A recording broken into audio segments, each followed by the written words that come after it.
para o seu Estado, porque nós somos cobrados.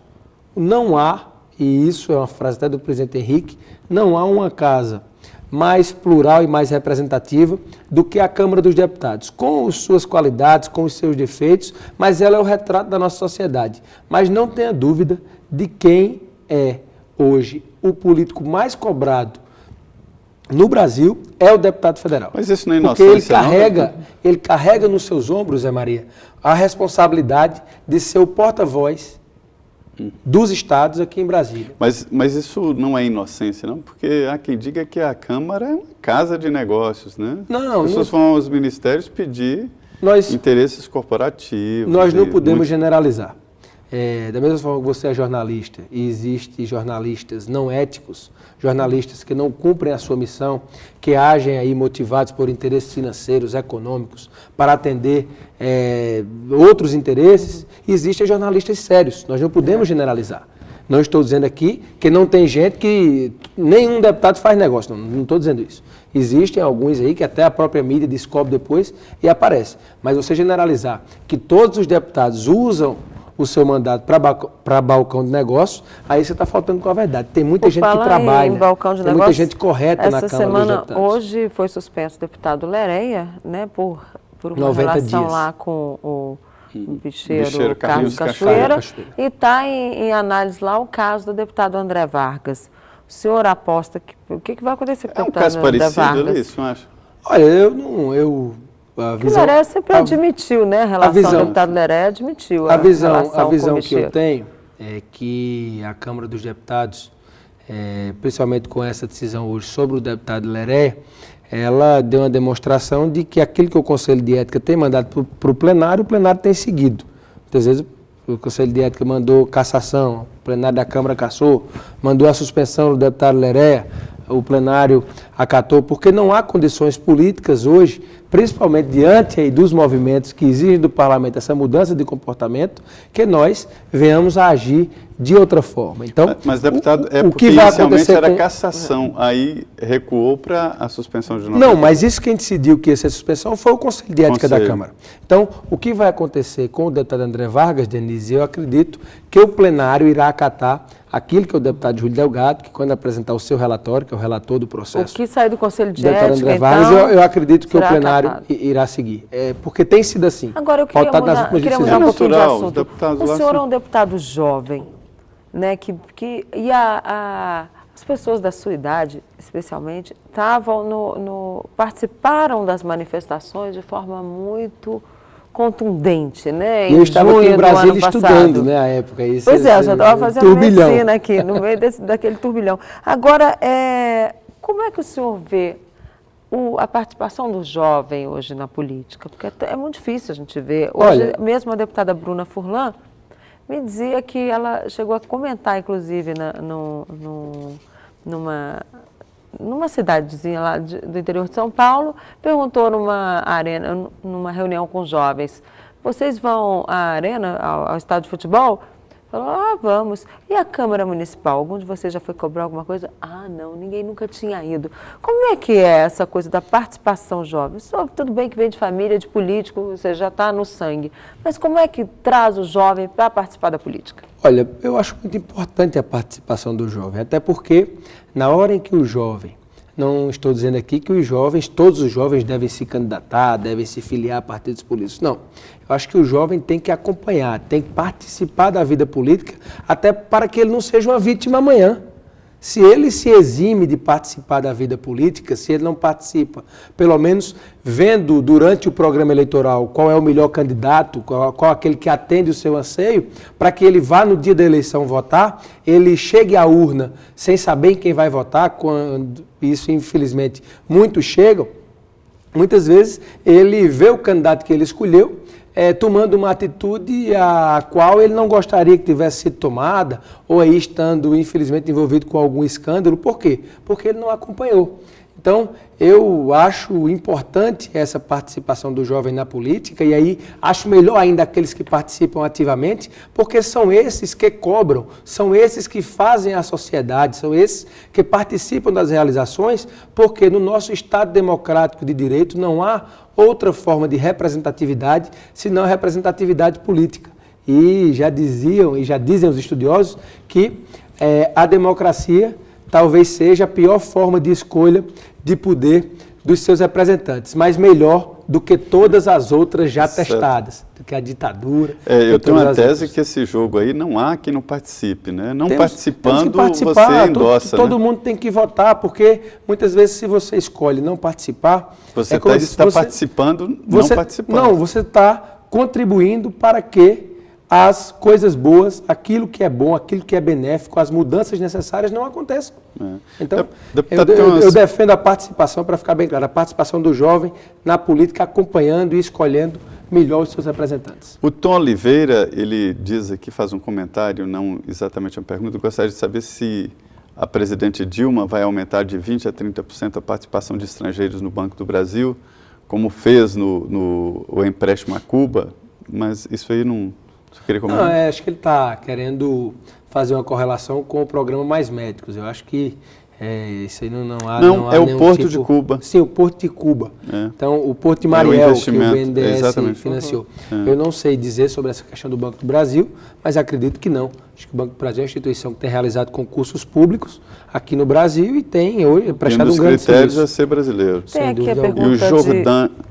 Pode fazer Jordan de São Bento, lá da Paraíba, ele não faz perguntas, mas parabenizo o senhor, parabéns pela imparcialidade. Graças a Deus a audiência na Paraíba, pelo menos pelo que tem chegado aqui no celular, está grande. Então agradecer a todos, mandar um beijo no coração a todos. Pela imparcialidade que o senhor vem conduzindo o processo lá na comissão. Aqui, o Jefferson de Condado, na Paraíba, quer saber o que o senhor está fazendo para agilizar as obras da transposição do São Francisco? Parece que paralisou tudo lá, né? Não, tá andando. Tá andando? As obras, nesse momento, eu acredito que elas voltaram quase ao ritmo que ela atingiu o seu ápice, que foi ainda no final ali do governo Lula, segundo informações que recebi do ministro da Integração, Francisco Teixeira. Nós tivemos um papel fundamental, Daniel, né, de Condado?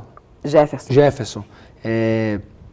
No ano passado, na Comissão de Fiscalização, nós presidimos a subcomissão da seca. Então, nós visitamos as obras do São Francisco, tivemos com o então ministro Fernando Bezerra Coelho, ao lado do senador Vital, cobrando agilidade. Conseguimos, a Paraíba que receberá 2 braços da transposição, um do eixo norte e outro do eixo leste.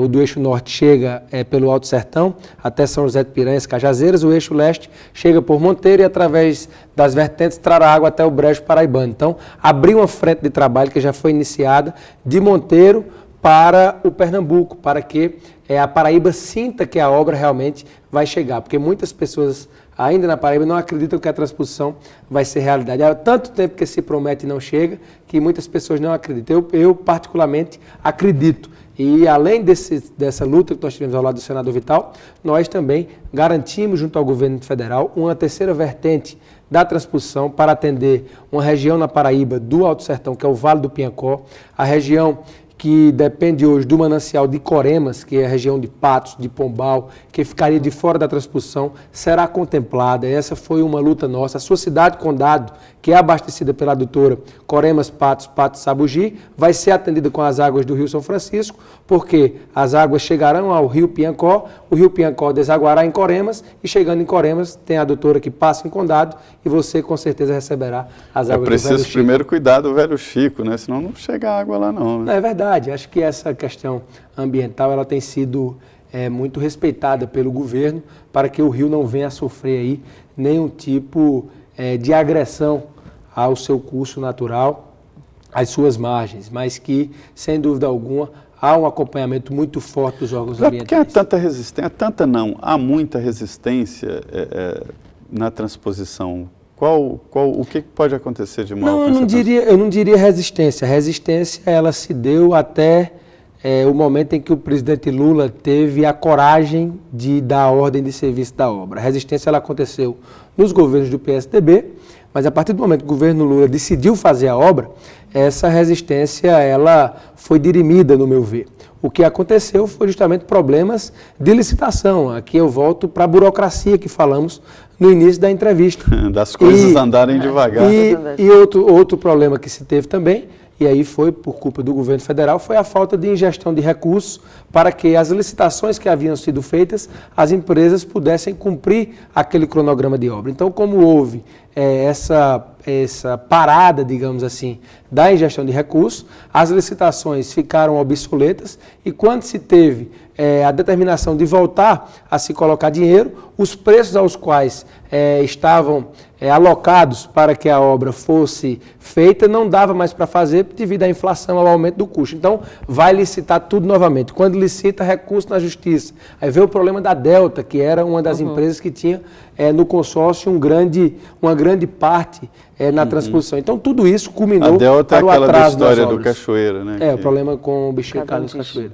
Então, acho que tudo isso contribuiu para que a obra não tivesse o transcorrer Uma esperado. parte já recebe água de São Francisco. Desde o início. Não, ainda não há nenhuma região recebendo. O que existe é em Alagoas o Canal do Sertão, que já funciona, mas que nada tem a ver com a transposição. A transposição é o primeiro trecho que será atendido, há uma expectativa para o primeiro semestre de 2015, que será ali, se eu não me engano, o eixo norte, que leva água até o Ceará. Tem queria entrar um pouquinho na questão pré-eleitoral nacional, porque o Eduardo Campos, ex-governador de Pernambuco, pré-candidato do PSB, é nordestino e o senhor também vem do Nordeste. Como é que está essa questão lá?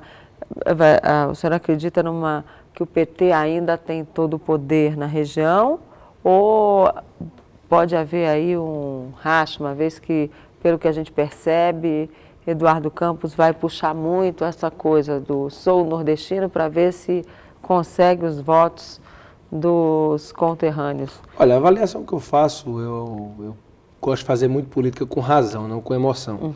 Então, mesmo votando na presidente Dilma, como já falei, eu acredito que o pré-candidato Eduardo Campos cresce e cresce bem no Nordeste. A presidente não vai ganhar no Nordeste como ganhou na eleição de 2010. Isso é sabido até pelo próprio PT e as pesquisas vêm mostrando isso. Agora, o tamanho desse estrago que Eduardo irá fazer, nós só saberemos no período eleitoral.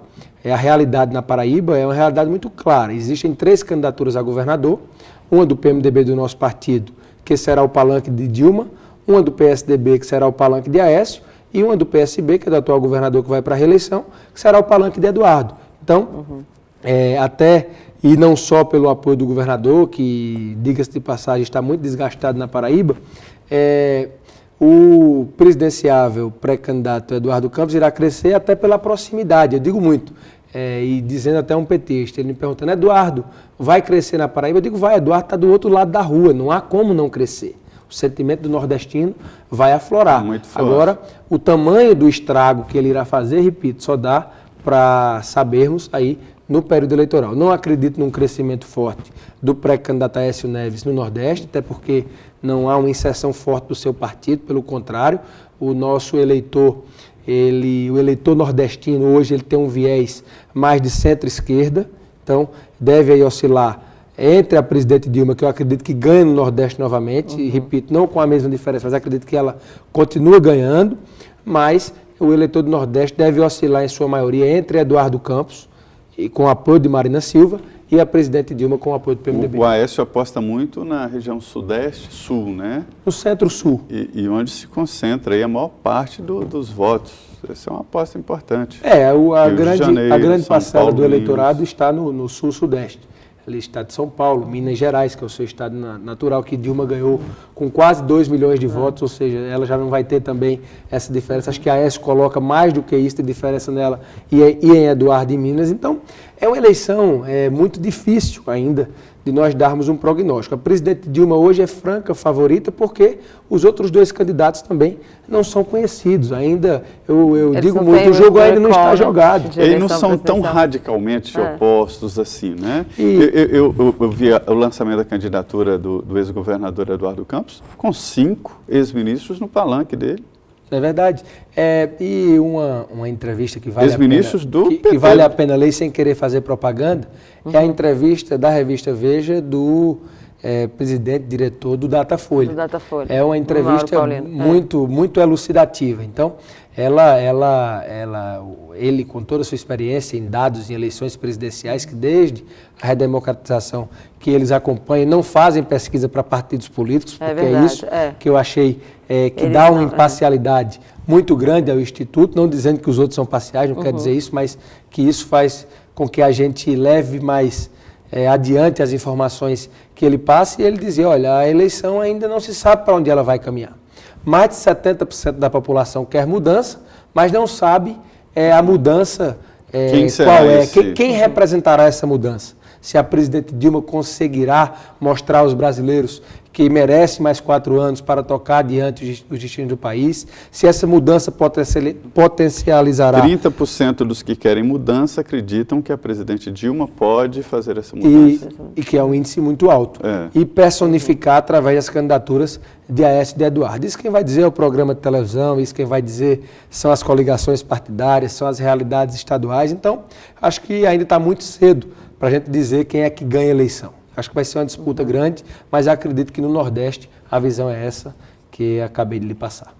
Em relação à Comissão de Fiscalização e Controle, voltando aqui ao motivo, inclusive, do nosso programa...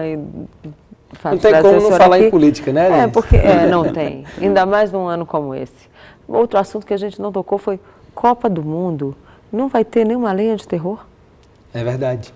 Inclusive, a comissão hoje aprovou uma convocação ao ministro da Secretaria de Aviação Civil, Moreira Franco, que é do nosso partido, mas que diante do caos aéreo que o país vive, infelizmente, os nossos aeroportos que já eram para estarem prontos para a Copa, aqui o de Brasília mesmo, Denise, você sabe que é um caos. Infelizmente ainda não está... Ficou bonita aquela área, mas ainda precisa de mobilidade ali, né? Ficou bonita, mas ainda não está funcional. Eu acho que... A gente tem um ditado lá no Nordeste, viu, Zé Maria, que diz o seguinte, gaiola bonita não dá comida a passarinho. Então, nós não estamos atrás de gaiola bonita, nós estamos atrás de funcionabilidade. Talvez, se fosse um prédio não tão bonito, mas funcional, que os voos não atrasassem, que tivessem aqueles fingers para que todos os passageiros embarcassem de maneira mais rápida, sem depender do ônibus. Ou seja, Diz que é mais de 5 minutos dentro do ônibus agora, né? É isso que o brasileiro quer. Semana passada, o motorista do ônibus se perdeu no voo que eu ia para Paraíba. Eu estava indo para a Semana Santa, aquele tumulto. Ele se perdeu, ficou rodando dentro do aeroporto, atrasou uns 40 minutos. Eu digo, se o motorista não sabe onde é que está o avião, a gente aqui que está. Então, esse é um problema. Então, o ministro foi convocado para explicar essa questão dos aeroportos. Existiu aí nas empresas, e isso nós vamos cobrar a fundo na Comissão de Fiscalização, uma mudança no cronograma de voos, pessoas que haviam comprado passagens, as passagens sendo alteradas de horário, alteradas de dias. Então nós vamos cobrar das empresas, vamos fazer uma visita às empresas, Denise, na próxima semana pela Comissão de Fiscalização, para sabermos os critérios usados pelos preços absurdos que as empresas estão querendo usar nesse período de Copa do Mundo. Então, nós vamos cumprir esse papel de, naquilo em que a comissão puder contribuir, e eu tenho dito isso muito, nós falamos aqui que a comissão tem esse viés de fiscalização, mas o que nós pudermos fazer para aproximar a comissão da vida das pessoas, e aí tratando o problema de passagens aéreas, que hoje passagem aérea não é mais uma elite que usa, hoje a grande maioria da população usa, a questão da telefonia móvel. Então são assuntos que nós vamos tratar na comissão, a questão da seca no Nordeste, a questão da transposição.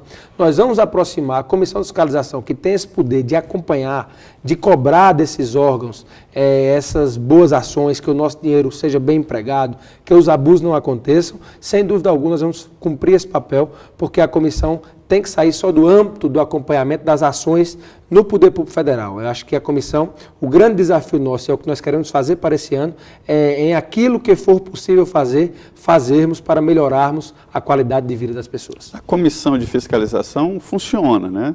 Funciona e funciona bem. Inclusive hoje, o deputado Mendonça, que é da oposição, na hora em que elogiou, disse, essa comissão nunca trabalhou tanto. Eu fico feliz porque nós temos dado esse perfil à comissão. Existem propostas de fiscalização e controle que você tem que distribuir com os demais parlamentares. E o funcionário da comissão, que está lá há muito tempo, disse, olha, deputado, faz 3 anos que essas propostas estão aqui. O que é que o senhor vai fazer com elas? Vai deixar aí? Eu digo, não, traga todas que eu vou designar relator e vou cobrar aqui 15, 30 dias de prazo para que a gente possa produzir. A população brasileira quer ver o Congresso produzindo, não aguenta passar o ano todo votando medida provisória sem contribuir, sem acrescentar em nada na vida das pessoas. Então, mas se houver essa pressão... O nosso viés é o viés da se houver essa pressão no plenário, eu acho que funciona. E o BNDES? Mas não pode funcionar por pressão, é obrigação nossa. Nós somos funcionários do povo brasileiro. Por que, se o senhor nunca teve curiosidade de saber detalhes do contrato de financiamento do BNDES ao Porto de Mariel? Já está aprovado, eu não sei como é o nome da pessoa que perguntou. É o Emilson do Rio. Então, Emilson, já está aprovado um convite ao senhor Luciano Coutinho do BNDES para o próximo dia 6 de maio. Ele vai falar sobre também, né? financiamento ao Porto de Mariel, vai falar sobre o assunto do Friboi, assuntos, JBS, né, o grupo JBS, Friboi, financiamento ao MST e diversas outras ações que o BNDES tem feito aí, não só no Brasil, mas mundo afora. Que dia? 6 de maio, à tarde, acho que, se eu não me engano, na terça-feira, às 2h30, 14h30. O BNDES se transformou hoje num grande motor, né, de financiamento. Eu acho que o BNDES tem cumprido o seu papel. O que nós precisamos ir a fundo é para que se evite que abusos aconteçam. No caso da Copa, vai ficar um papagaio muito grande no BNDES, né? Será que as garantias normais em financiamento estão sendo exigidas? É isso que nós precisamos acompanhar, né? Nós queremos uma Copa de qualidade. Sem o BNDES, nós temos que deixar aqui muito claro, a Copa não iria acontecer da maneira que nós queremos, com a infraestrutura, mas que, sem dúvida alguma, é necessário esse acompanhamento para que o nosso dinheiro, o dinheiro do povo brasileiro, não seja usado para que empresas, pessoas aumentem o seu patrimônio e depois não tenham o compromisso de pagar, não tem ali a garantia de que esses investimentos serão ressarcidos ao governo federal e ao BNDES. Tá certo. Nós aqui no Frente a Frente estamos com o deputado Hugo Mota. Eu queria agradecer a participação do senhor aqui, agradecer a Denise pelo convite. E é isso mesmo, é isso que o deputado falou. Política tem que ser discutida. Há que se participar da política, porque senão outros participam do seu lugar. Obrigado, deputado. Verdade. Denise, agradecer a você a oportunidade, Zé Maria, um prazer conhecê-la, agradecer aos telespectadores e dizer que estaremos sempre à disposição para virmos aqui no programa, para prestarmos os esclarecimentos, porque entendemos que enquanto homem público, quando a gente decide seguir essa carreira, nós temos que procurar sempre darmos esse caráter participativo, transparente das nossas ações, mostrando ao povo brasileiro que nós estamos aqui em Brasília procurando corresponder à confiança que nos foi dada de exercer esse mandato no Congresso Nacional. Bom, eu que agradeço a sua presença, ao Zé Maria, e agradeço a você que nos assistiu. Uma boa noite e até a próxima.